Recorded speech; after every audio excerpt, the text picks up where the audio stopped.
Baik, saya coba share.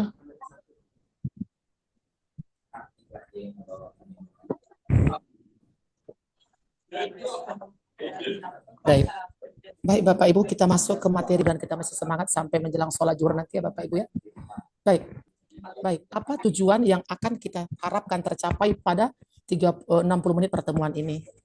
Ya, Bapak Ibu ya. Pertama, nih, ya, peserta dapat mengidentifikasi capaian kompetensi atau CK, konten, konteks, dan level kompetensi literasi sosial budaya. Kemudian peserta dapat mengetahui urgensi dan aspek literasi numerasi serta penerapannya dan pembelajaran di madrasah. Nanti ada kaitannya ya. Baik, ini dia. Literasi. Perhatikan gambar di bawah ini, Bapak Ibu ya. Oke. Bagaimana ini kita sekarang brainstorming literasi. Perhatikan gambar. Yuk, silakan. Ada ada 4 gambar, ya. Coba silakan, Ibu Herulia, silakan pilih gambar mana. Bagaimana Ibu memaknai gambar tersebut? Silakan, Bu Herulia sendiri. Iya, Bu. Silakan, gambar yang mana? Yang pegang bendera, Bu. Silakan, Ibu Herulia.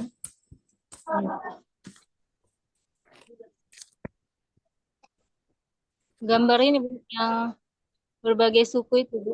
Iya, Yang lanjut. pakai.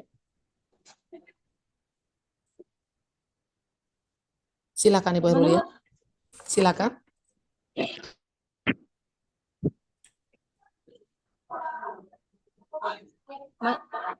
Kondisi sosial budaya yang itu gambar yang bendera walaupun berbeda suku tetapi kita tetap sama. Oke. Coba Ibu sebut simbol pemersatunya apa di sini? Bendera. Bagus, terima kasih. Ibu Riri Novita, silakan pilih gambar yang lain.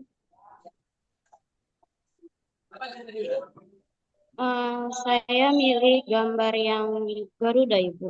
Silakan. Riri Novita.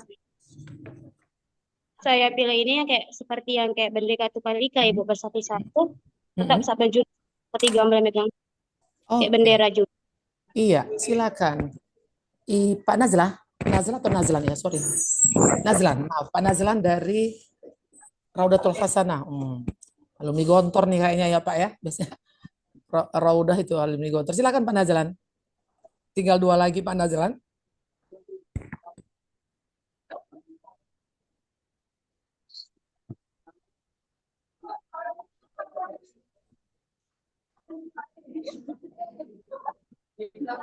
Gambar mana Pak?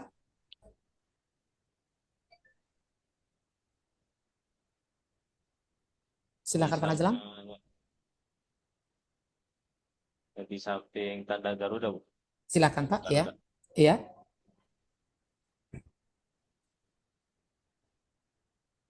Kalau di sini yang saya pahami, Bu ya. Iya, silakan. Apapun alat komunikasi yang mau digunakan ini, kita tetap dalam bisa saling berkomunikasi dengan komunikasi yang baik.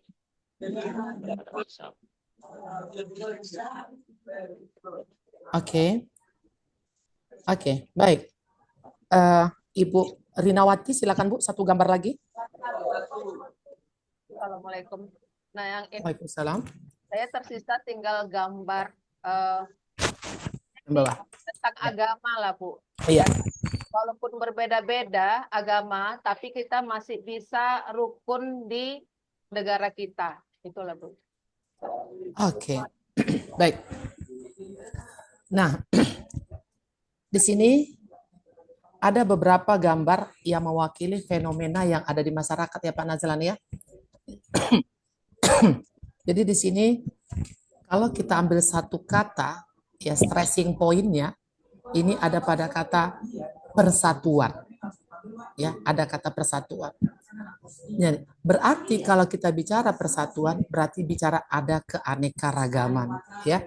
Nah, selanjutnya sini tanya, bagaimana kondisi sosial budaya di Indonesia? Inilah fenomenanya. Ini fenomenanya. Ada perbedaan suku, tapi diikat satu simbol bendera. Ada perbedaan agama, tapi atas satu Indonesia, ada berbagai macam suku dan sebagainya, tapi diikat dengan satu lambang, kita cuma satu lambang.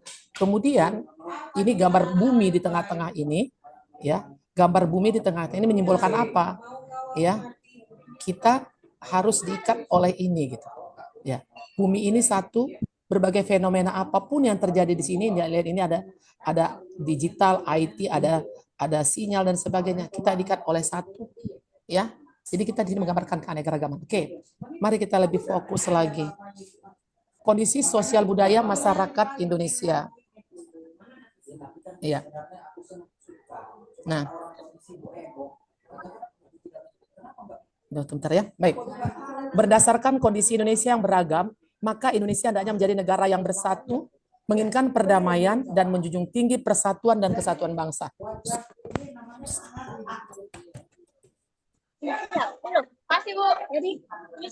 Coba ini ya. Ibu Herulia, coba di mikrofonnya di off-kan dulu, Bu Herulia. Oke, terima kasih. Loh, tapi orangnya jangan hilang dong, Ibu Herulia. Harus lihat wajahnya. Iya, terima kasih Bu Herulia. Bu Herulia dari mana nih ya? Herulia dari Lab Ikip. Oh, tetangga kita Bu Herulia. Ibu lagi di mana ini? Jalan apa? Jalan apa namanya? Jalan apa itu ya? Lab Ikip. Jalan. Ya, jangan dekat ya. Dekat-dekat kita boleh. Saya lipat tumbak ini. Oke.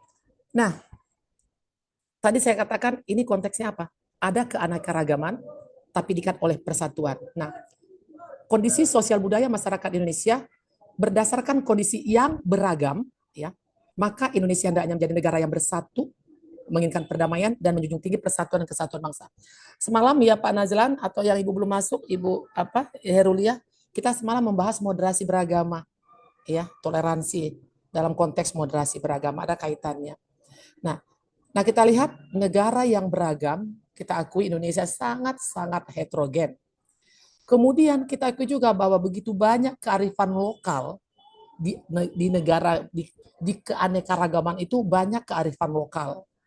Kemudian lihat ini, moderasi beragama. Kita dituntut untuk menerapkan konsep moderasi beragama. Kemarin tadi kita bahas ya, intinya apa itu moderasi beragama? Di tengah-tengah lah kita. Jangan ke kiri kali, jangan ke kanan kali, gitu. Moderat di tengah, gitu ya. Kemudian berkarakter Pancasila, kemajuan teknologi ini fenomena.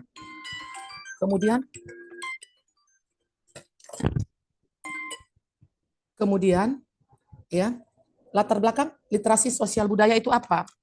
Latar belakangnya. Nah, keberagaman Indonesia, luas wilayah dengan keragaman suku, budaya, dan sebagainya. Udah sama-sama paham kita ya? Kayaknya tidak susah memahaminya.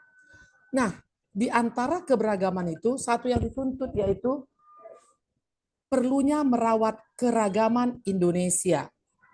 Perlunya merawat keragaman Indonesia. Ya. Nah, ya. Perlunya merawat. Kemudian apa pesan Ki Hajar Dewantara? Yaitu menyelamatkan, pertahankan budaya lokal, dan adopsi ide-ide baru yang positif. Nah, di sini Ki Hajar Dewantara jelas mengatakan kita tidak menutup diri terhadap berbagai perubahan seperti hari ini, tapi jangan lupa kearifan lokal tetap dijaga. Seiring dengan itu apa misi Kementerian Agama?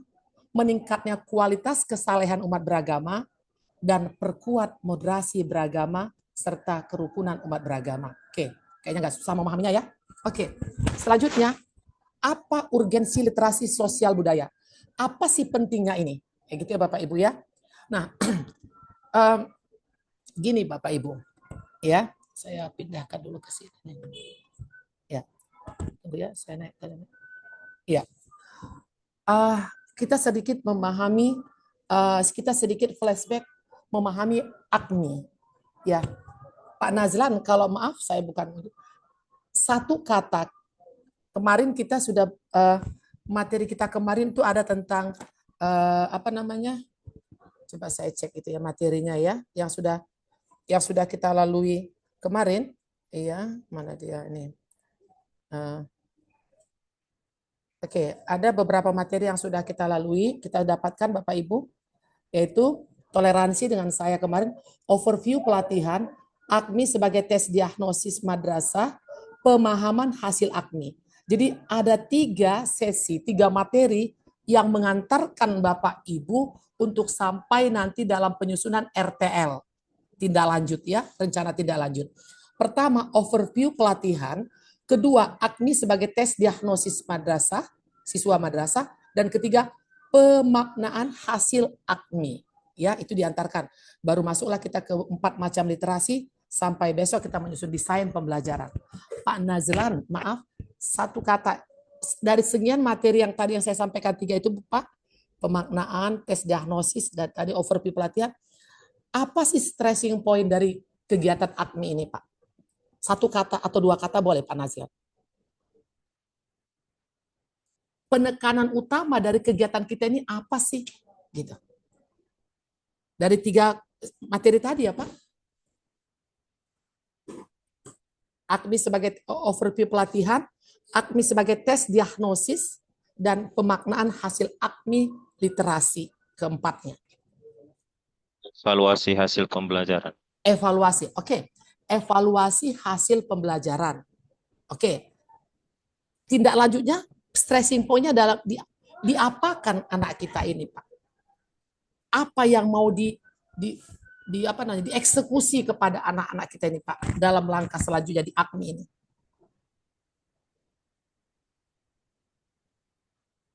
Yang kemarin ada kan, Pak, materinya hasil PISA. Apa ingat Bapak Ibu hasil PISA kemarin? Apa yang secara general, secara universal kita rendah dalam hal apa? Ayo, satu kata. Di sini ada tertulis loh. Di halaman di slide ada tertulis. Literasi, Bu. Literasi, betul. Itu dia. Satu kan. Iya. Jadi AKMI ini diputar-putar, pernah jadi putar-putar. Intinya apa? Ayo ajak anak kita belajar berliterasi. Bentar ya Pak ya. Saya maaf gagu. Maaf gagu. Iya nak, cepat mama lagi ngajar AKMI sebentar nak. Iya. Iya bentar ya nak.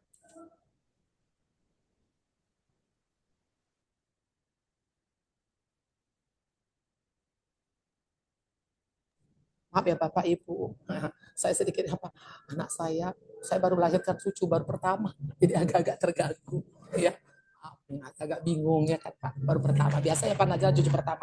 Oke, saya gak curhat. Literasi. Nah, ini stressing point-nya di sini. Artinya apa? Kenapa ada AKMI? Karena anak kita rendah berliterasi. Apa itu literasi? Pak Najwa, masih ingat Pak, waktu kita belajar dulu kalau ujian?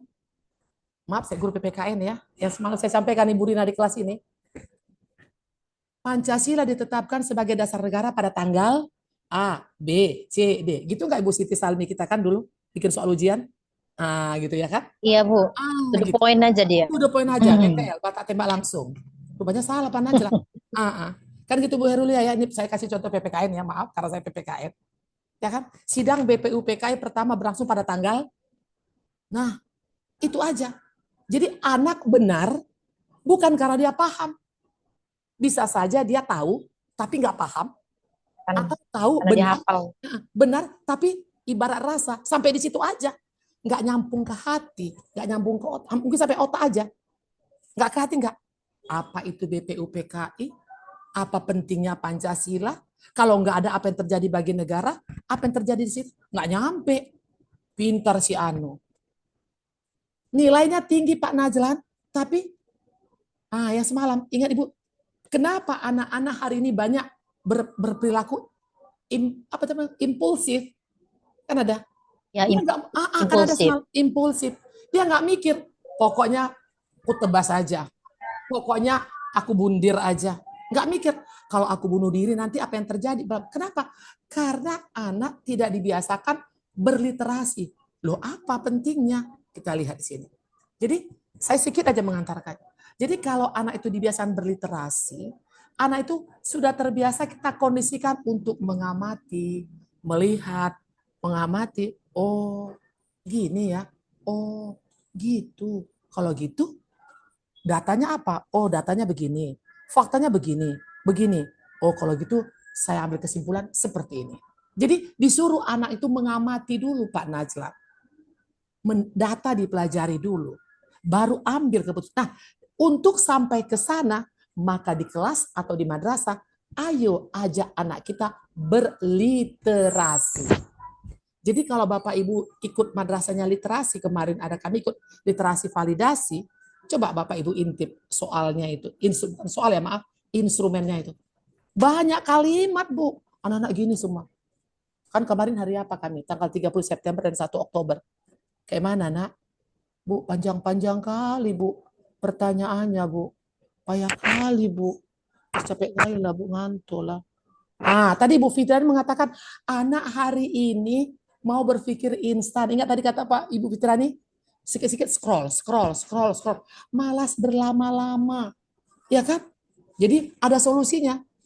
Ayo kita buat pembelajaran kreatif yang supaya anak tidak terjebak dalam kebosanan itu. Tapi jangan lupa Pak Najlan dan teman-teman sekalian, sebenarnya kita bukan konteksnya malas dan sebagainya. Lah memang itu fakta. Coba Ibu Rina kalau kita mau main fakta itu terpotong-potong. Keputusannya terpotong-potong enggak? Terpotong kan? Apa bisa fenomena masyarakat itu kita potong-potong? Oh sampai sini aja informasinya, ya ini enggak usah, ini enggak bisa. Ya harus utuh kita terima. Jadi soal-soal berliterasi itu mengantarkan anak kita itu untuk dibaca, dipelajari, dilihat gambar, apa maknanya, baru dieksekusi pertanyaannya. Enggak seperti tadi kan, BPU, PKI bersidang pada tanggal, enggak gitu lagi. Oke, itu literasi. Nah, itulah yang diharapkan dari AKMI nih Pak. Sehingga nanti waktu kita menyusun desain pembelajaran, nanti ada kan, dengan saya nanti hari Jumat 2 JP pagi, jam 8 sampai jam 10. Kita akan membuat RTL. Bagaimana kita mengeksekusi pelajaran itu dengan literasi terintegrasi. Makanya Bapak Ibu dikasih 4 wawasan literasi. Minimal nanti kita mendesain 2 literasi. Misalnya Pak Najran, numerasi. Nanti Bapak mendesain literasi integrasi, numerasi dengan sosbud. Numerasi dengan membaca, numerasi dengan sains gitu. Minimal 2. Kalau 3 bagus, 4 luar biasa. Gitu, ya. Nanti kita mengintegrasikan. Oke, kita masuk ke urgensi. Apa sih pentingnya literasi sosial budaya? Jadi kalau ada Bapak Ibu di ruangan ini yang guru sains, guru matematika, jangan langsung nek duluan. Lah sosbud, ngapain dipelajari? Aku kan guru matematika. Enggak kayak gitu konsepnya. Kita harus memahami. Karena jujur ya Pak ya, anak itu begitu dilepas di masyarakat, emangnya dia yang suka matematika itu cuma matematika doang yang dihadapinya? Enggak kan? Akan berbaur gitu. Nah itulah kita diajak memahami, setidaknya kita masuk ke ranah ini ya. Literasi ini sangat penting memberikan landasan perilaku yang tepat dengan masyarakat luas, bahkan dengan kelompok masyarakat yang memiliki latar belakang yang berbeda. Dalam hubungan ini, ketika individu atau kelompok tertentu sedang berada di lingkungan mayoritas, maka sangat penting untuk respek pada nilai keyakinan sistem tradisi yang dimiliki oleh individu dan kelompok yang berlaku secara nyata. Nah, apa katanya manfaatnya? Nah, ini dia Bapak Ibu. Bapak Ibu coba ya sedikit kita fokus ke kalimat terakhir ini. Dengan demikian, literasi budaya akan bermanfaat untuk mengurangi kecurigaan serta perlakuan yang tidak adil yang disebabkan oleh adanya perbedaan budaya. Mengurangi kecurigaan serta perlakuan yang tidak adil yang disebabkan oleh adanya perbedaan budaya. Nah, ini dia urgensinya. Jadi gini Pak, Bapak Ibu gini ya. Artinya apa? Kalau sekarang kita anggap anak didik kita ini ya, kalau sudah kita biasakan belajar berliterasi, Bu Heruli ya, contohnya apa?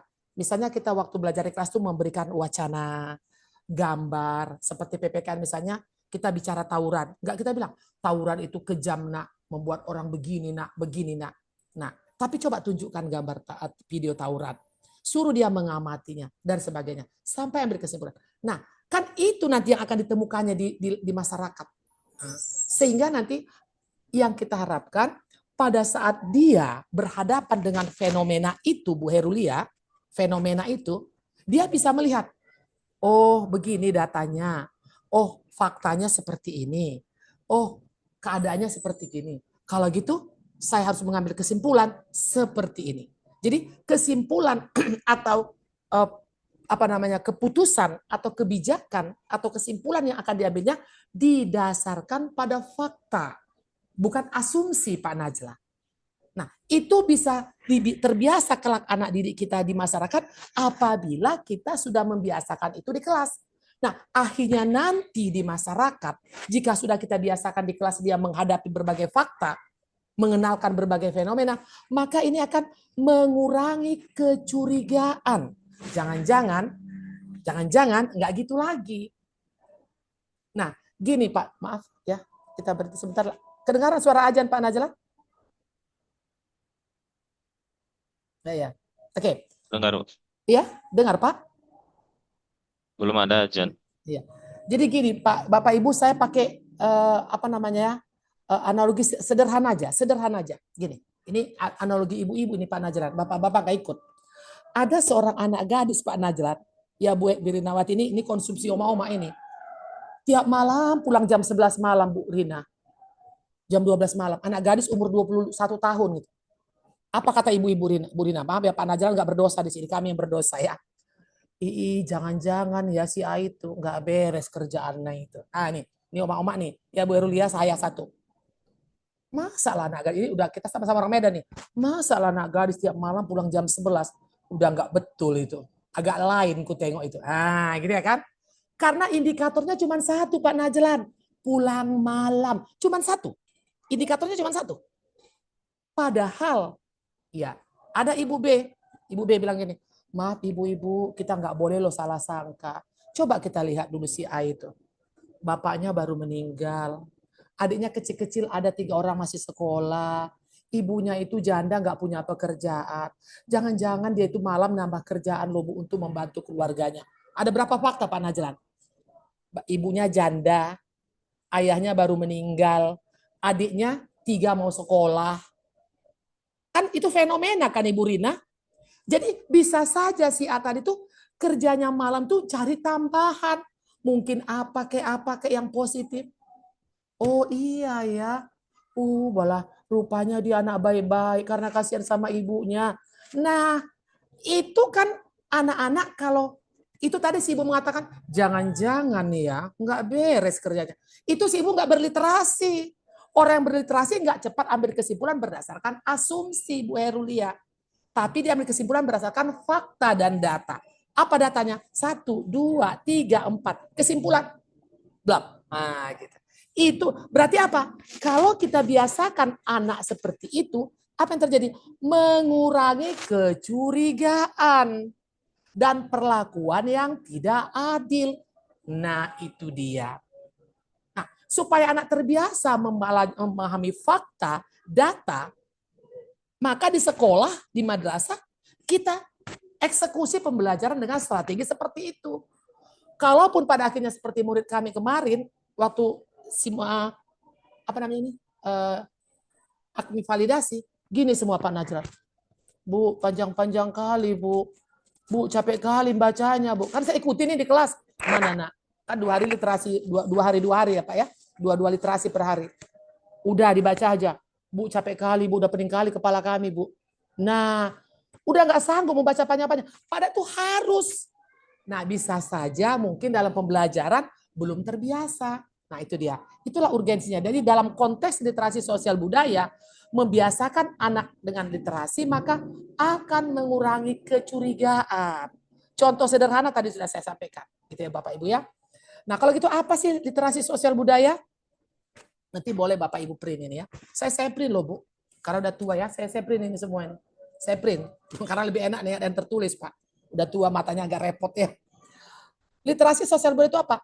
Kemampuan mengetahui, berarti kita dituntut anak kita itu punya kompetensi apa? Mengetahui, merespon, merefleksi, mengevaluasi, mencipta pengetahuan, rencana sikap, rencana tindakan. 7 loh target kita Pak Najlan. Banyak ya, 7. Malah kalah belum cuma C1 PC6 ya kan. Udah lewat 1. Nah, jadi apa yang kita lakukan agar siswa kita itu nanti bisa mengetahui, merespon dan seterusnya. Dalam hal apa bisa mengetahuinya? Yaitu komitmen kebangsaan, toleransi, akomodatif, dan inklusif yang didesain berdasarkan isu-isu strategis yang relevan, serta dikaitkan dengan konteks lokal, nasional, global, sehingga dapat digunakan untuk meningkatkan pengetahuan dan partisipasi dalam kehidupan masyarakat dan berbudaya di era globalisasi. Oke, terlalu panjang, mari kita penggal-penggal Bu Rina. Oke, nanti ada kita penggal. Baik, pertama, ya, apa tujuan literasi sosbud? Yaitu apa? Anak-anak kita nanti melalui kita gurunya memiliki komitmen kebangsaan. Yo, ini dia Pak. Sehebat-hebat bangsa apapun, kalau kita nggak punya sehebat-hebat apapun bangsa kita ini, kalau nggak ada komitmen kebangsaan, tunggu nanti seperti Uni Soviet bisa hancur, runtuh negara besar. Karena nggak punya komitmen kebangsaan. Kemudian apa? Di antara kita yang keanekaragaman ini, ayo kita kembangkan sikap toleransi. Kalau saya katakan apa? Toleransi ini harga mati. Iya. Karena kita tidak bisa lepas ke belahan bumi manapun kita dari Sabang sampai Merauke, kita akan ketemu yang namanya heterogenitas. Nggak bisa. Di tengah hutan lah baru kita sendiri. Oke, kalau gitu mau tidak mau, kata toleransi itu harga mati harus kita terapkan. Kemudian apa? Bersikap akomodatif, inklusif.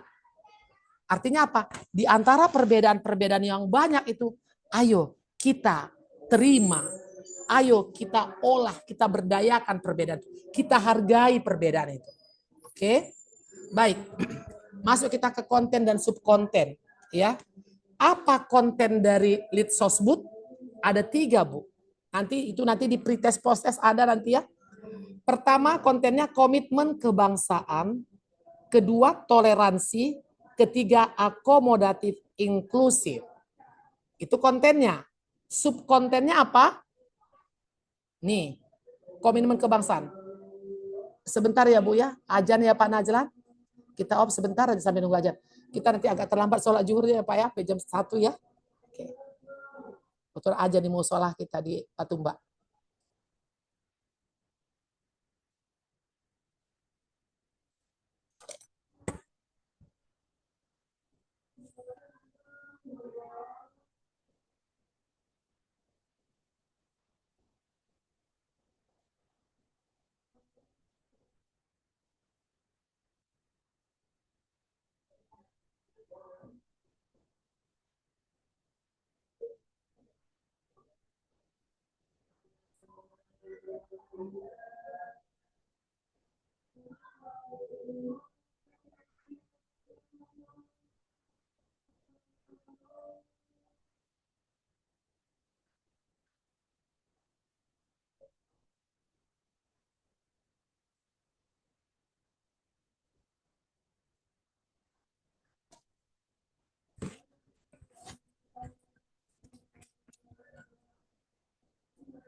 Baik, kita sambung ya, Bapak Ibu ya.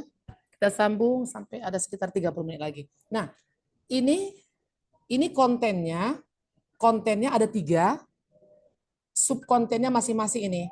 Komitmen kebangsaan ada 4 subkonten, toleransi ada 4, akomodatif inklusif ada 4 ya. Nanti bisa. Bapak Ibu seperti dikatakan Ibu Fitriani tadi, besok ya kan sudah bisa di-download kan dari LMS. Jadi supaya kita tinggal diskusi di sini, alangkah lebih baik Bapak Ibu dibaca-baca dulu. Nah, karena kan sudah bisa dibuka. Khusus materi saya sudah saya checklist loh itu, Bu. Khusus materi saya checklist sudah bisa di-download. Ya. Oke, ini konten dan subkonten. Oke. Nah, konteksnya apa? Konteks untuk Sosbud adalah lokal, nasional, dan global. Ya. Nah, ini dia. Lokal, ya. Yaitu aspek kehidupan atau situasi sosial budaya yang terjadi sekitar tempat tinggalnya di madrasah atau kabupaten kota. Kalau nasional ya isu-isu nasional, global isu-isu global. Oke, itu mudah ya, nggak susah. Nah, apa level kompetensi di Sosbud? Ya, Bapak Ibu tetap aja coba ingat C1 sampai C6-nya dari Bloom yang dimodifikasi oleh Kurzweil ya. Pertama, menemukan dan menjelaskan. Nah, jadi kompetensi yang diharapkan dari literasi sosial budaya itu, lihat pertama, menunjukkan dan menjelaskan pengetahuan yang terkait dengan nilai-nilai keseimbangan sosial dalam berbangsa dan bernegara, meliputi ketiga konten tadi ya, dalam konteks lokal, nasional, dan global yang mencerminkan peran individu sebagai agen antroposen. Agen antroposen. Nah, itu dia. Ya. Kemudian mampu menerapkan pengetahuan yang terkait dengan nilai keseimbangan. Jadi, kalau tadi mampu menemukan dan menjelaskan ya, nilai-nilai keseimbangan sosial dari beberapa konten tadi ya, yang mencerminkan peran individu sebagai agen antroposen. Kemudian mampu menerapkan pengetahuan tadi ya. Tadi sudah dia memiliki pengetahuannya, ya, mampu menjelaskannya dan mampu menerapkannya. Kemudian mampu menganalisis, mengevaluasi dan mengkreasi. Jadi maksudnya begini Bapak Ibu. Level kompetensi yang diharapkan dari literasi ini adalah ya. Nah, ini dia materinya nih. Ini materinya nih. Ini dia. Ini dia. Jadi ini materi dalam Sosbud. Ya, ini materi dalam Sosbud, penguatan seperti dikatakan Ibu Fitriani tadi, kita memberi penguatan dalam pembelajaran di madrasah. Jadi ada pesan-pesan Sosbud yang kita kuatkan, kita terapkan dalam pembelajaran. Udah? Nah, jadi di sini jangan lupa dalam konteks apa ini? Konteks lokal, nasional yang mencerminkan peran individu sebagai antroposen. Bapak Ibu ada yang tahu nggak? Antroposen itu apa sih?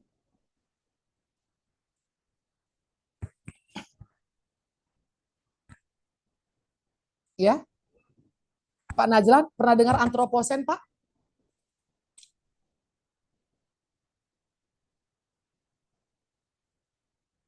Antroposen nih, ini istilah yang muncul di Akmis Sosbud baru ini. Jadi antro manusia ya Pak ya, antro manusia, sen baru. Jadi kalau kita ambil etimologisnya manusia baru, tapi kita bukan etimologisnya, maknanya secara general apa? Yaitu aktivitas manusia yang memiliki dampak global terhadap ekosistem bumi. Artinya apa? Dalam situasi hari ini di era globalisasi, ternyata kita itu punya peran. Perannya apa? Kita ini agen antroposen. Saya ini Irma Deliati, Nazlan, Rinawati, Herulina, Eli, semua kita yang ada di ruang ini. Contohnya, kita ini semua Pak, agen antroposen. Artinya apa? Aktivitas yang kita lakukan hari ini, di zaman ini, ternyata memiliki dampak global terhadap ekosistem bumi. Ih, hebat kali aku ya. Kita ya pada kata orang Medan ya, hebat kali aku ya. Aku yang cuma guru, ternyata aktivitasku punya dampak global loh terhadap ekosistem bumi. Gitu. Ya, apa? Kayaknya aku nggak pernah berbuat apa-apa. Kan gitu ya Pak Najran? Kayaknya aku cuma di Raudatul Hasanah aja. Atau saya Bu Irma, kayaknya aku cuma di Patumba aja. Apa memang bisa aku memiliki, aktivitasku itu memiliki dampak global terhadap ekosistem bumi? Kayak gitu ya. Nah, ternyata itu sah-sah saja Pak Najlat. Bu Eli, Bu Siti Salmi, sah-sah saja. Bisa-bisa aja. Oke-oke aja. Loh, kok bisa? Ada satu pemicunya. Apa? Globalisasi, teknologi. Ini kan bisa. Kan itu kan bisa kita lakukan sekecil apapun, itu bisa berdampak karena ada pemicunya, ada penyambungnya kan ada. Apa yang terjadi di Medan hari ini bisa berimbas loh ke Bandung, itu secara nasional. Bisa berimbas loh sampai ke Eropa. Apa yang terjadi di Eropa, di Perancis misalnya, bisa berimbas ke Medan. Padahal Medan dengan Perancis nggak tahu jaraknya begitu jauh. Tapi karena ada pemicunya, teknologi komunikasi dan informasi, jadi kita mau tidak mau, jujur apa berani tak berani, ternyata kita ini adalah agen antroposen. Artinya yang dilakukan manusia itu bisa berdampak pada globalisasi, pada ekosistem bumi. Nah, itu fakta. Kalau mungkin 30 tahun yang lalu, 40 tahun lalu, kita nggak percaya itu ada. Hari ini kita nggak bisa nggak percaya. Iya kan? Kalau dulu, saya masih ingat dulu Pak Najlan, mula-mula menggunakan internet Pak tahun 96 ke USU. Ada situ perpustakaan apa gitu ya. Saya terkejut. Apa ini gitu ya kan? Coba ibu-ibu, bapak-bapak silakan mau tahu apa tentang di apa ini. Ibu tinggal ketik, klik, nanti tahu ibu semua. Masa Pak? Masih ingat saya itu Pak Najlan. Masa? Iya, coba ibu ketik aja sekarang. Saya ketik pertama sekali, saya ingat kali Bu Hairulia. Pertama sekali kata yang saya ketik dalam konteks internet adalah White House. Ingat sekali saya. Silakan Bapak Ibu ketik apa yang mau tahu hari ini. Saya ketiklah White House, Gedung Putih, kantor kepresidenan Amerika. Saya ketik enter. Iya ya. Tahu aku ya. Terkejut saya Pak Najlan tahun 96. 28 tahun yang lalu. Karena apa? Globalisasi membuat saya sampai ke Washington DC. Gitu ya kan? Artinya dampak globalisasi itu luar biasa sehingga sampai kepada satu atribut atau apa namanya, ternyata kita ini adalah agen antroposen. Dengan kemajuan ini kita bisa memiliki aktivitas yang berdampak pada ekosistem bumi. Jadi sah-sah saja itu. Nah, dalam konteks literasi sosial budaya itu kita berikan gambaran kepada anak kita bahwa dalam kehidupan ini ya ini dia itu harus bisa menjelaskan apa itu ya komitmen kebangsaan, apa itu toleransi, akomodatif inklusif dalam konteks lokal bagaimana, nasional bagaimana, global bagaimana. Dan ingat, anakku, kalian itu sekalipun kalian itu berada di mana tuh ya? Kalau Raudoh di tuh lupa saya, jalan mau ke Padang Bulan tuh, lupa saya jalan apa namanya. Sekalipun berada di Sunggal, sekalipun berada di Deli Serdang, nah kayak saya di Patumba, anak kita itu tidak akan pernah lepas dari perubahan global dunia. Karena ada arus globalisasi. Jadi itu sudah kita terapkan. Kita arahkan kepada dia. Nah, kemudian dia mampu menerapkan itu dalam kehidupannya. Dan bisa dia menganalisis masalah itu, bisa dievaluasi. Ini kenapa? Kalau gini bagaimana? Kalau misalnya kalau gini apa yang terjadi? Kalau saya kasih ini bagaimana? Nah, kita harus hujani mereka dengan pertanyaan-pertanyaan seperti itu. Jadi gini Pak Najlan, saya ingat kemarin ya. Kebetulan kan sama-sama guru nih kita ya. Saya bilang sama guru-guru ini di sini. Bapak Ibu, coba kita kalau buat pertanyaan itu ya, kita lepaskan diri dari zona aman Pak Najlan. Apa itu pertanyaan lepas dari zona aman? Contoh gini, saya bilang, misalnya fikih. Tuliskan 3 syarat jual beli yang sah. Ya kan? Itu kan benar ya? 3 syarat jual beli yang sah. Misal, itu pertanyaan zona aman, Pak. Bukan tidak boleh, boleh. Tapi cukup satu untuk mengantarkan. Tapi coba kasih dia satu wacana. Jual beli tidak sah wacana ini, Pak. Nah, mereka suruh menemukan. Buktikan bahwa wacana di atas menunjukkan itu adalah jual beli tidak sah. Kan dia baca, Pak. Oh, gini. Nanti kan sudah di masyarakat dia kan bukan sekedar tahu syarat jual beli yang sah adalah A, B, C, hore. Tapi apa yang dilihatnya? Ini boleh nggak ya? Kalau gini, boleh nggak ya? Kan itu yang akan dihadapi di masyarakat kan Pak Najlan. Bukan lagi ditanya sama masyarakat, sini kau udah tamat daruratul hasanah, coba kau sebutkan jual beli yang sah. Enggak itu lagi ditanya. Tapi mereka dihadapkan dengan berbagai permasalahan yang kompleks. Sama seperti, apalagi di fikih. Nikah online boleh nggak? Walinya mendengarkan ijab kabul online boleh nggak? Dulu kan di masa Rasulullah nggak ada. Nah, hadapkan nih kepada fenomena itu. Jadi coba kita memberikan pertanyaan kepada siswa itu, lepaskan dari zona aman. Jadi akhirnya apa pertanyaannya? Bisa menganalisis, mengevaluasi, mengkreasi. Nah gitu kita ke sana. Nah dalam konteks literasi sosial budaya kita diarahkan ke sana Pak Najlan. Jadi jangan lagi ya itu tadi. Tuliskan 3 syarat jual beli. Mantap. Tapi cuma sampai di situ. Hanya sampai menunjukkan. Nih. Tidak sampai ke mengevaluasi. Kita mau bertanya, loh bisa nggak anak SMP mengevaluasi? Bisa nggak mencipta? Bisa. Sesuaikan dengan konteks dia.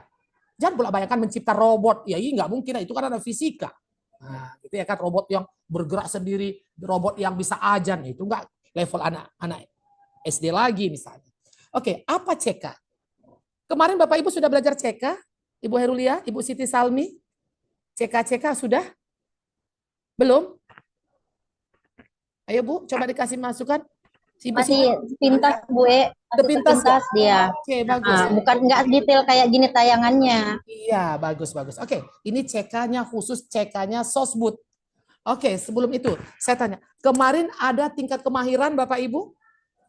CK 1 sampai CK 5 untuk MI, 3 sampai 7 MTS, Iya. 5 sampai 9 CKM Iya. ada ya? Oke. Ya, ada Bu. Ada, ya. Kita kawinkan itu dengan yang kita lihat ini dalam konteks sosial budaya ya. Baik. Nah, jadi gini. Bapak Ibu di sini siapa yang sudah pernah lihat raport AKMI madrasahnya? Ayo.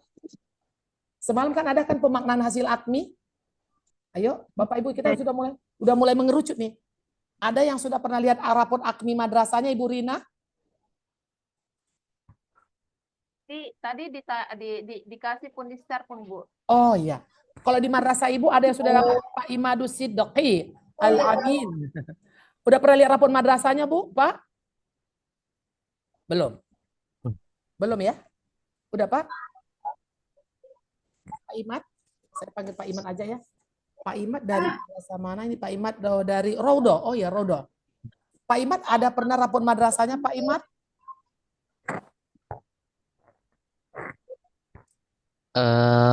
Udah Bu. Oh iya, alhamdulillah. Oke. Bapak pernah lihat? Sepintas aja pun jadilah, nggak usah dipelajari betul gitu. Pernah lihat Pak Imad? Pernah Bu. Apa yang Bapak ingat raport madrasah itu Pak? Identitas Raport madrasah atau raport Iya, raport AKMI madrasah maksud saya, maaf. Iya, raport AKMI madrasah. Pak Imad, ingatnya apa sih?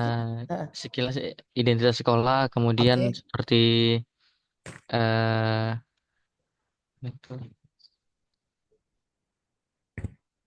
Oke. Yang lain Bapak Ibu ada yang ingat? Kalau nggak pernah lihat, nggak apa-apa sih yang pernah ada di madrasahnya. Baiklah. Berarti semalam ada contoh ya, tapi itu contoh. Jadi gini Bapak Ibu. Raport madrasah itu, raport AKMI madrasah ada 2 ya Bapak Ibu ya. Raport siswanya, per siswa, dan raport madrasahnya.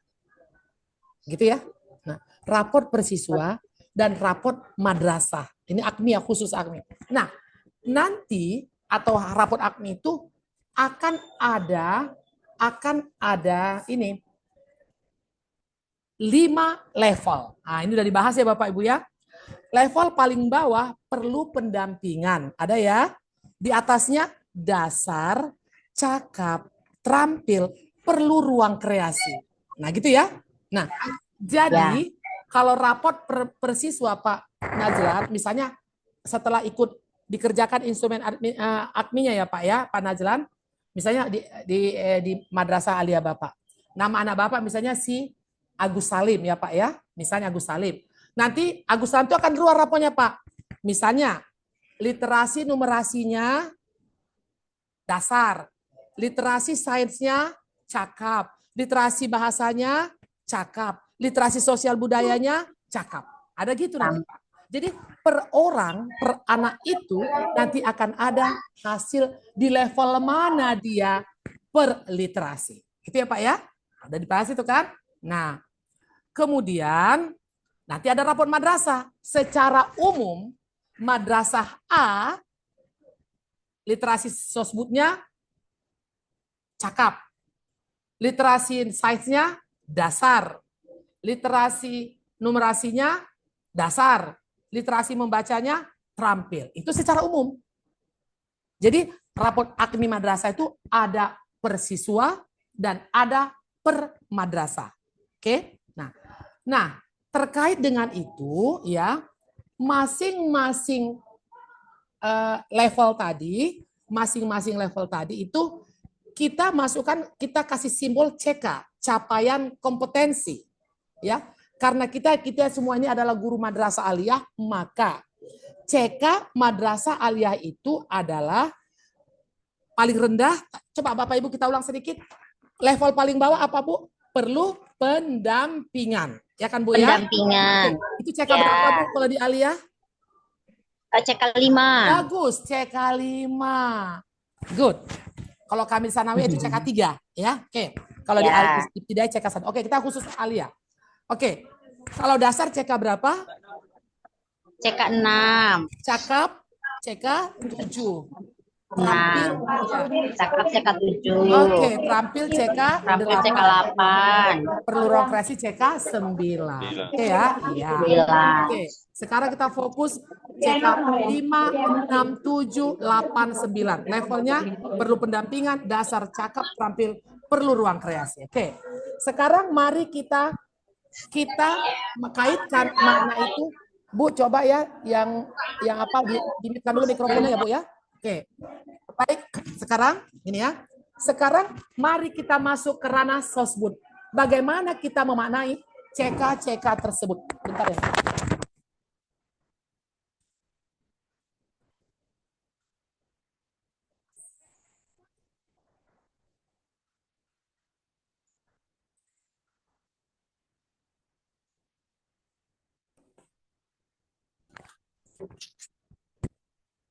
Nah, mari kita memaknai CK tersebut dalam konteks literasi sosial budaya. Itu maknanya apa? Jadi gini. Nah, andaikan ya. Nah, berarti kita berada di CK 5. Nah, langsung kita ke CK 5, Bu. Coba kita amati. Ingat ya, Bu, ini konteks sosbud ya, sosbud. Apa makna CK 5 sampai CK 9? Ingat Bapak Ibu, nanti ini ada hubungannya dengan penulisan desain dan RTL. Nanti insya Allah besok saya akan kirimkan di grup nanti dari YouTube AKMI gambaran literasi terintegrasi. Karena kita nanti akan menulis desain itu ya Bapak Ibu ya, RTL-nya itu ya, yang integrasi. Baik, kita lihat CK5. Apa sih maksud CK5 ini? Nah, CK5 dalam sosbud ya. Yang paling rendah CK5 ya Bu ya. Nah, ini paling rendah. Lihat ini, kita ke atas dulu. Mampu menunjukkan, paling atas ya Bu ya. Mampu menunjukkan, menjelaskan, menerapkan, menganalisis, mengevaluasi, dan mengkreasi. Ini kan C1 PC6, ya kan? Nah, punya Bloom. Ya. Pengetahuan yang terkait dengan nilai-nilai keseimbangan sosial dalam kehidupan berbangsa dan bernegara yang meliputi komitmen kebangsaan, toleransi, akomodatif, dan inklusif. Nah, sambung kalimat ke sini.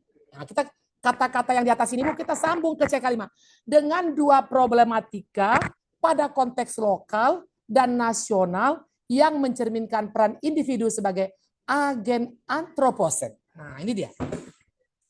Nah, jadi gini Bapak Ibu, untuk singkatnya supaya kita tidak panjang-panjang kali ya. Nah, jadi makanya tadi seperti katakan Ibu Fitri tadi ya. Jadi kita itu baca-baca dulu sebaiknya di sebelumnya. Karena untuk 1 jam terlalu sempit waktunya. Nah, jadi Bapak Ibu, gini, ya Pak Najlan, masa saya ulang-ulang karena Pak Najlan yang saya lihat di sini.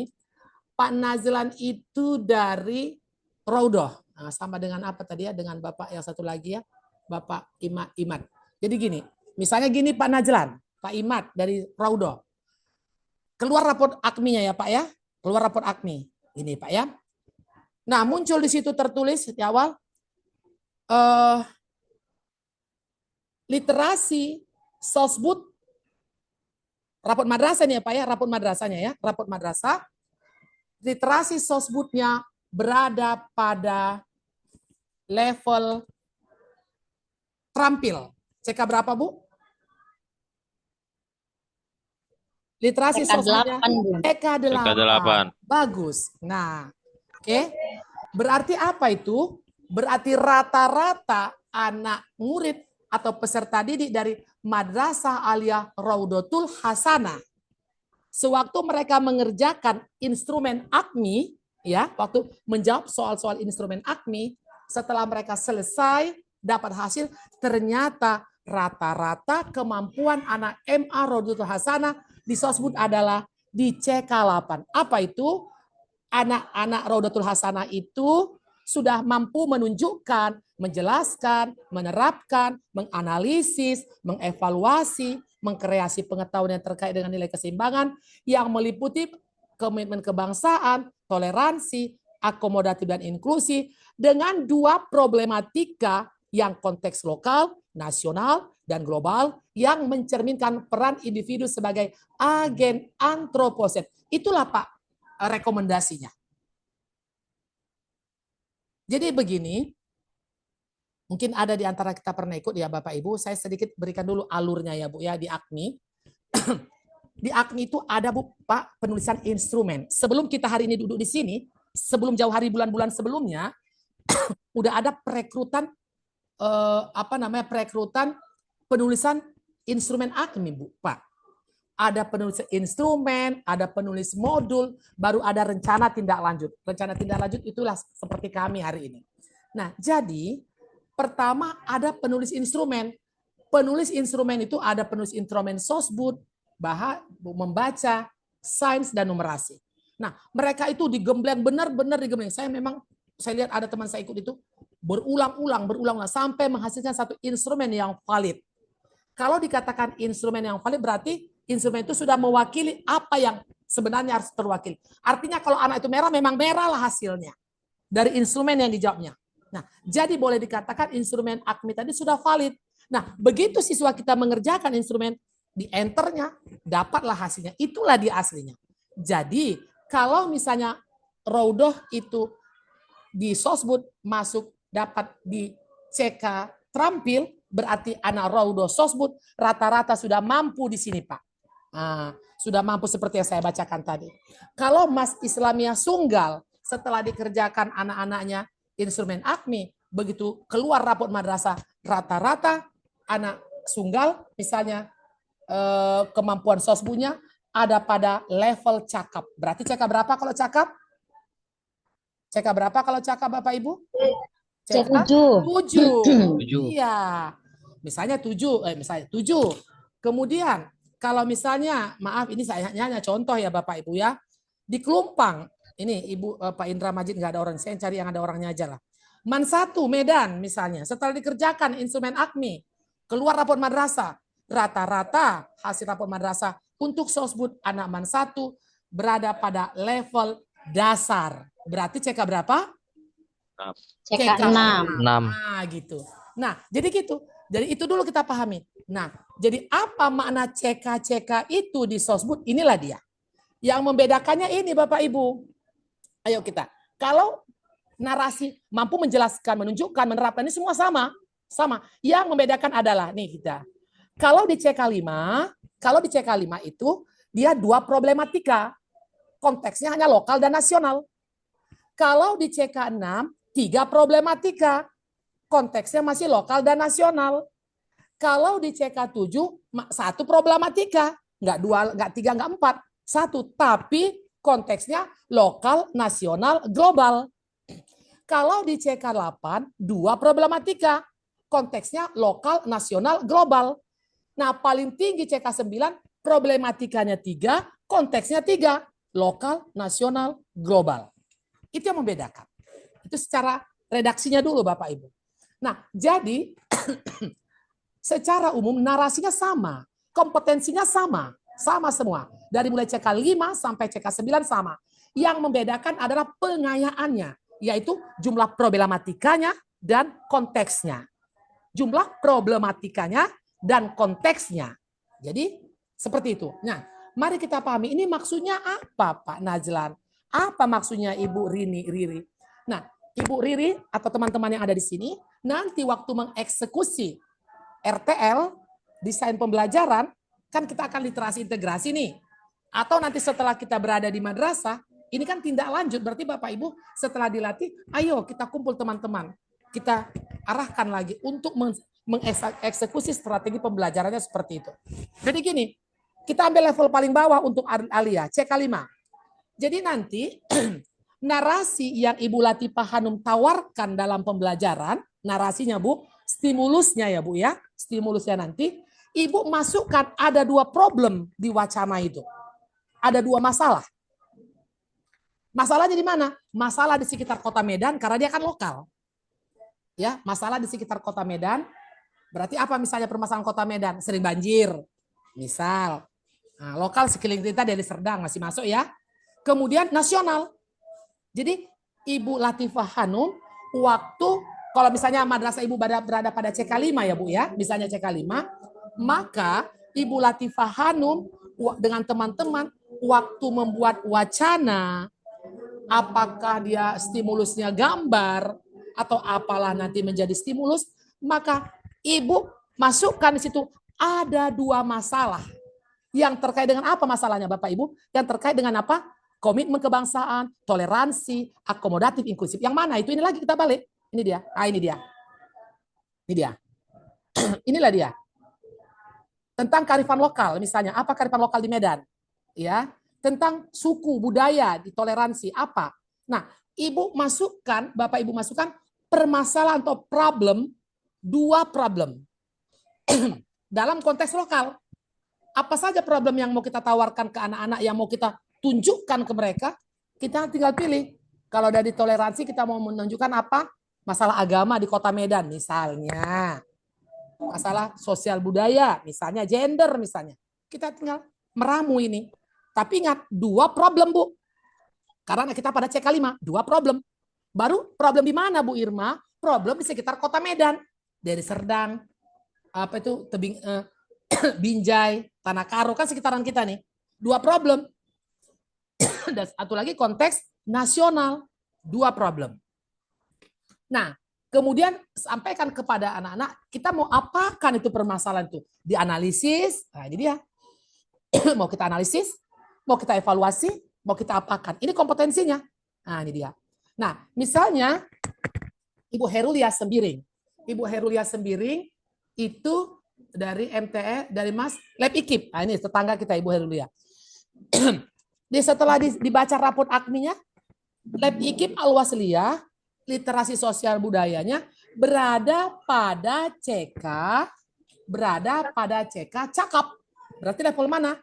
CK cakap di 7. Nah, berarti Ibu Herulia dan teman-teman di situ semua, waktu mengeksekusi strategi pembelajaran, tawarkan kepada mereka 1 problem aja Bu. 1 problem, bukan 2. Tapi konteksnya problem di sekitar kota Medan, problem di sekitar Indonesia, dan program global. Misalnya di mana? Amerika, apa yang terjadi misalnya? Ada hubungannya dengan masalah kita. Nah gitu. Itulah maksud di Sosbud ini Bapak Ibu. Mungkin ada yang ditanyakan sebelum saya lanjut Bapak Ibu, silakan. Saya Bun. Silakan siapa? Enggak sampai. Saya Siti Salmi Bu. Oh, dari Mansatu Siti Salmi, silakan Ibu Siti. Ya, terima kasih Bu. Ya. Saya masih Ya. belum duduk nih di pemahaman saya mengenai Ya. misalnya kita mengambil satu problematika saja, tapi permasalahannya lokal, nasional, dan global. Iya. Itu maksudnya apakah kita pilih salah satu Iya. di lokal, nasional, atau global, atau satu jenis masalah, tapi skopnya lokal, nasional, dan global, tapi tipe masalahnya sama. Gimana tuh? Oke, baik. Terima kasih. Bagus sekali pertanyaan. Bagus sekali Bu Siti. Oke, kita ambil CK5 ya misalnya ya, CK5. Berarti di sini Bapak Ibu Siti, teman-teman semua, ada dua problem yang Ibu tawarkan. Dua problem ya, dua problem. Nah, dua problematika ini boleh satu di konteks lokal, boleh satu di konteks nasional. Tetapi nggak boleh, udahlah dua problematika lokal aja, nasional kan nggak, kan sudah dua. Nah, gitu ya, kan sudah dua. Nah, jadi lokal dan nasional harus sama-sama ada. Oke? Harus sama-sama ada. Nah, dua problematika ini, satu di lokal, satu di nasional.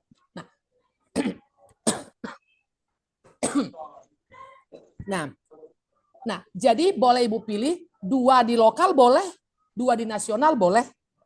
Ya. Lokalnya satu, nasional satu boleh. Yang penting lokal dan nasional ini jangan ditinggalkan. Gitu ya. Kita pindah ke CK6 misalnya.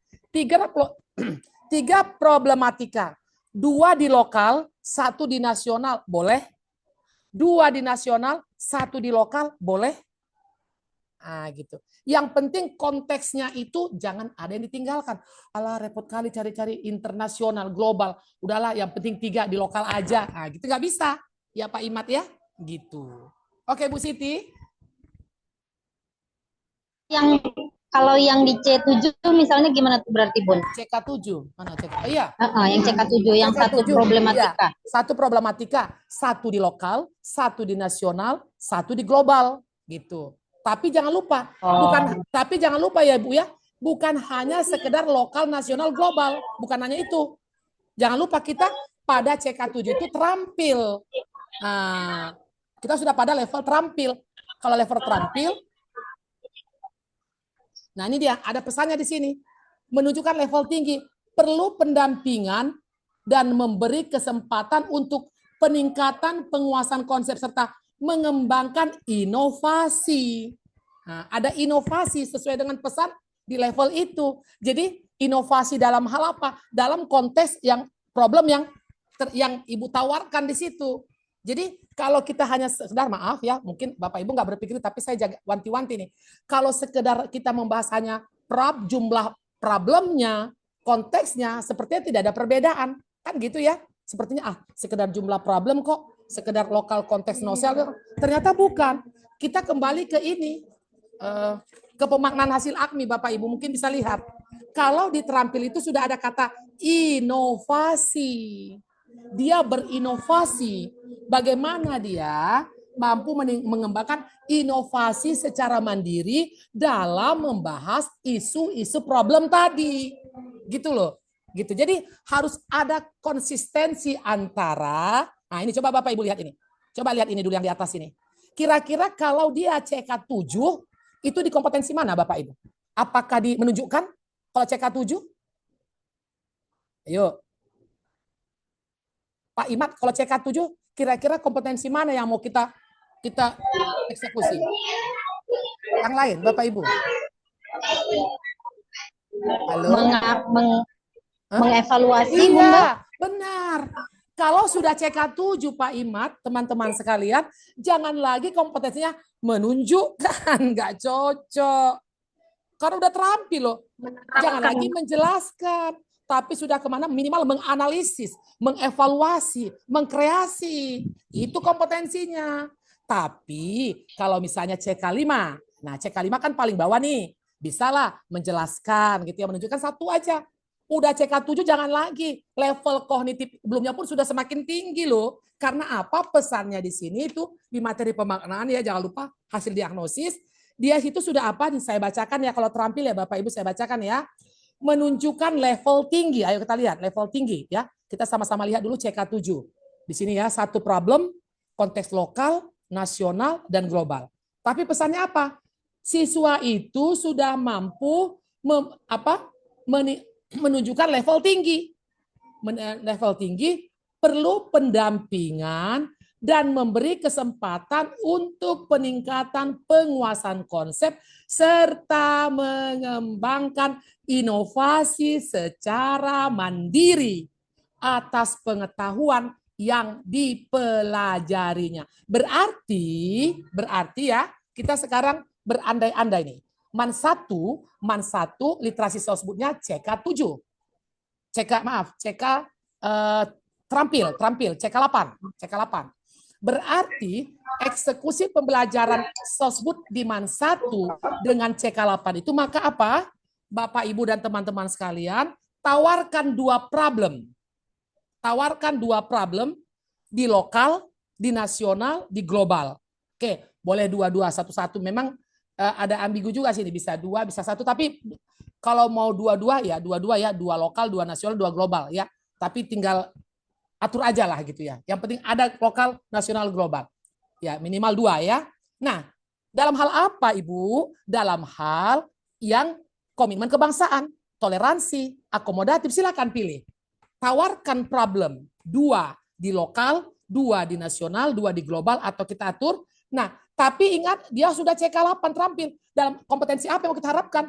Minimal menganalisis, mengevaluasi, dan mengkreasi. Jadi, kita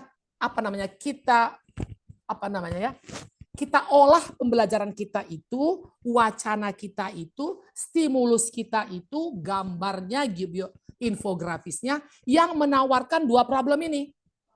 Nah, itu nanti di literasi kita di RTL ya, di desain. Kita tawarkan itu. Kalau untuk sosbud ya, kita tawarkan. Kita berikan dua contoh dua problem. Muncul pertanyaan, Pak Imad, jadi kayak mana ya? Berarti aku harus ngarang-ngarang lah ini ya.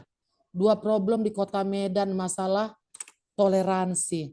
Apa yang mau ku buat ya? Nah, kan gitu ya. Kayaknya aku nggak banyak-banyak kali lihat Kota Medan ini biarpun orang Medan aku. Kan gitu ya kan. Tapi mau kayak mana kalau ini target AKMI harus kerjakan. Jadi boleh buka Google, boleh lihat. Atau boleh ngarang sendiri Pak Imad. Kalau kita ambil dari Google wacananya sah-sah saja. Infografis sah-sah saja. Tapi jangan lupa cantumkan sumbernya. Ya, jangan lupa. Ya Allah udah jam 1, maaf. Astagfirullahaladzim. Ya, oke. Seperti itu ya. Nah, sumbernya dicantumkan. Jangan lupa ya. Kalau mau ngarang sendiri, boleh. Yang penting itulah hasilnya. Jadi ingat sekali lagi Bapak Ibu, nanti raport aknya dilihat dulu, CK berapa, sosbudnya, bisa aja CK 7, baca kompetensi apa yang mau diharapkan, kompetensinya apa, materinya atau komitmen kebangsaan, toleransi dan akomodatif, dan jangan lupa tawarkan di situ satu problem lokal, satu nasional, satu global. Oke, kita ke sini, ini dia. Sekali lagi Bapak Ibu maaf ya. Nah, ini CK 1 sampai 5. Ini untuk MI ya. Kalau kita 5, 6, 7, 8, 9 ya. Nah, ini jenjang MI. Makanya contoh MI. Ini kita MT. Nah, kita ke sini. MA ini dia. Nah, enggak terang ya. Nah, ini dia. Ini dia. Jadi kita kalau anaknya MAN 1 berada di CK 5, ada 3 problem yang mau kita tawarkan sama-sama konteks Kota Medan. Gitu ya. Kalau Sunggal CK 6, maka satu problem. Satu lokal, satu nasional. Nah, dan seterusnya seperti itu. Jadi kita lihat dulu rapor AKMI-nya di CK berapa kita. Di CK berapa kita. Nah, setelah tahu CK-nya berapa, baru kita berangkat dari situ, kita eksekusi pembelajaran, kita pilih kompetensinya di sini, ini, iya, menunjukkan, menjelaskan atau apa, dan seterusnya kita tawarkan problemnya. Ini dia, ya. Di mana ini Bu Irma kita munculkan?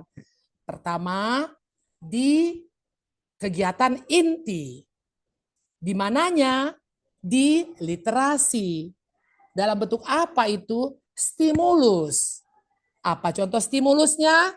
Wacana, infografis, grafik, diagram, tabel, dialog, video, semua boleh. Oke. Selanjutnya, ini dia. Oke.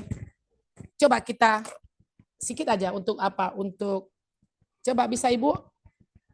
Oh, saya apa ya? Ibu nggak bisa ini ya? Bisa Ibu coba kita buka pakai Google Lens kita? Apa isinya ini? Kita ambil satu aja untuk contoh.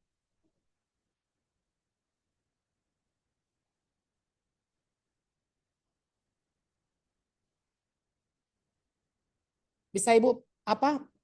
Scan QR-nya, Bu?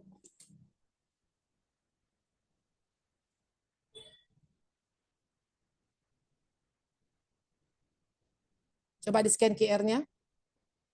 Scan QR untuk materinya, Bu. Ini contoh, oh maaf, ini MI ya. Kita kita MA, langsung MA, maaf. Yang MA dulu. Kita ganti ya. Ini kita MA. Coba Bu, kita scan dulu sama-sama. Pakai Google Lens kita dari HP.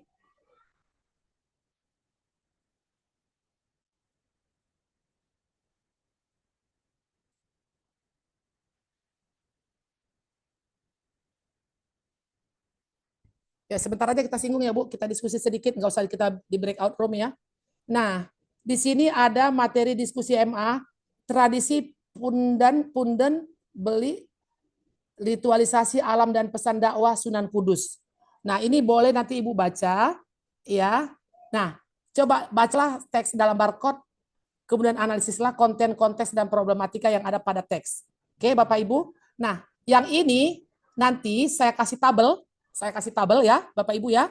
Insya Allah bentar lagi saya kirim di grup. Tolong Bapak Ibu isi tabel itu, tapi baca lebih dulu di scan ini, ya. Nanti ada wacana, yaitu tradisi, atau saya kirim aja sekarang ya materinya ya. Saya kirim aja sekarang di grup ya Bapak Ibu ya. Biar nanti nggak ngapain barcode lagi, capek saya kirim sekarang di tindak lanjut. Biar cepat. Oke. Oke, udah saya kirim di grup ya Bapak Ibu. Nah, itu dia. Nanti Bapak Ibu coba dijawab apa tadi pertanyaannya tadi. Ini dia, analisislah kontennya apa, bacaan tadi ya. Kontennya apa, konteksnya apa, problematikanya yang ada pada teks. Yang dikatakan konten mana Bu? Ini dia. Ah, ini dia konten. Nih, ini dia. Yang konten itu yang mana Bu? 3. Komitmen kebangsaan, toleransi, akomodatif, inklusif. Inilah konten. Jadi Bu baca nanti, apakah bacaan tadi itu kontennya komitmen kebangsaan, atau toleransi, atau akomodatif, inklusif. Oke, itu tugasnya ya. Ini dia. Itu kontennya. Oke, kita lihat pertanyaan berikutnya. Ini MMA. Baru konteksnya apa? Konteks berita materi tadi, lokal, nasional, atau global. Itu aja. Kemudian problematika yang ada pada teks itu tentang apa? Jadi pertanyaannya, baca wacana tadi, kemudian tuliskan kontennya konten apa, konteksnya tadi ada 3 Ibu, komitmen kebangsaan, toleransi, akomodatif, inklusif. Ya, yang ini tadi ya. Nih, ini konten namanya. Nih. Boleh Ibu foto nanti kalau nggak sempat. Ini dia konten. Nah, ini konten. Yang atas yang 3 ini konten, yang bawahnya ini yang ada nomor-nomor ini namanya subkonten. Oke ya, subkonten. Oke, nanti kalau nggak gini, saya bikin di Padlet aja nanti ya Bapak Ibu ya. Saya kirim di grup di Padlet, Bapak Ibu jawab aja di situ nanti. Di Padlet aja saya kirim ya. Oke. Nah, ini yang dikatakan konten ya. Ini konten yang 3. 3, yang kecil-kecil ini subkonten. Konteksnya mana? Ini dia. Lokal, nasional, atau global. Nah, ini dia. Kemudian, apa tadi satu terakhir ini? Problematika yang ada itu tentang apa? Oke, itu aja. Barangkali sudah cukup. Ya, ini dia problematikanya apa tadi ini. Udah selesai Bapak Ibu refleksi. Oke, waktu kita udah cukup. Terima kasih. Oke lah. Aduh, saya lupa tadi men-screenshotnya kok nggak lupa saya Pak. Screenshotnya dari tadi. Lupa saya keterusan. Ntar ya. Saya nanti dari video lah saya screenshot. Lupa saya. Kasihkan tadi di sini. Jadi lupa. Sorry lah. Saya apa lagi dulu. Lupa. Kemudian saya jumlah coba ya. Saya share screen dulu ya Pak untuk sampel ya. Kok lupa tadi saya share screen ya Pak ya, maaf ganggu. Supaya nampak tadi saya sudah menyampaikan materi itu. Oke, saya share screen dulu. Ini. Ini dia. Bentar ya Pak, saya minta waktunya sebentar aja. Lupa saya tadi. Nih. Tapi ya. Kalau dulu-dulu nggak ada loh screenshot begini. Sekarang ada. Dulu kami hanya rekaman video. Ya, rekaman video sekarang ada. Bentar ya. Apa ganggu saya? Kemudian konten subkonten sebentar ya Bu. Maaf ganggu. Konten subkonten kemudian konteksnya.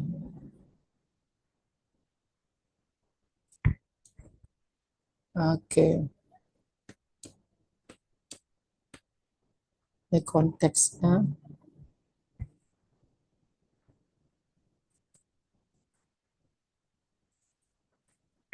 Iya. Lupa tadi saya ininya. Lupa saya share screen-nya. Oke lah.